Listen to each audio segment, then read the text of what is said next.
Hi, I'm Jeff Mikels. I'm the author of Evangelical, Idolatry. Available now on Amazon. Of course, it's on sale, in fact, but I wanted to share with you a couple things from it. First of all, maybe you don't know what the word evangelical means. To people like me, the word evangelical means a person who's believing the Bible and believes that Jesus has good news for the world.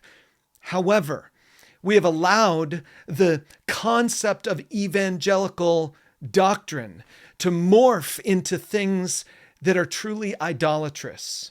Let me read to you this little section from the beginning of chapter 1.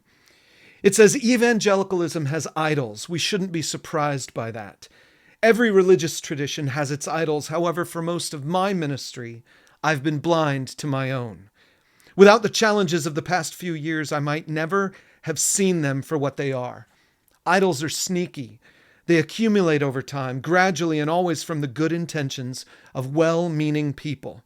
Rarely does someone invent a new idol, set it up as an idol, and convince others to worship it. No, idols develop organically, starting from just a good idea or a curious concept. Then over time, they're woven into the fabric of the faith and feel indistinguishable from it. There's a fascinating example of this in the Old Testament. It's the story of Hezekiah and Nehushtan. I invite you to read it from the Bible. You could also read my account of it in my writing, but I want you to be a person who recognizes that just because you are hearing stories about what Jesus stands for doesn't mean that's what Jesus stands for. If you know someone who's been deconstructing from the faith, I want to encourage you to help them stay with Jesus. That's the point of my book. Maybe it'll help you be encouraged to stay with Jesus. Maybe it'll encourage you to help encourage someone else to stay with Jesus.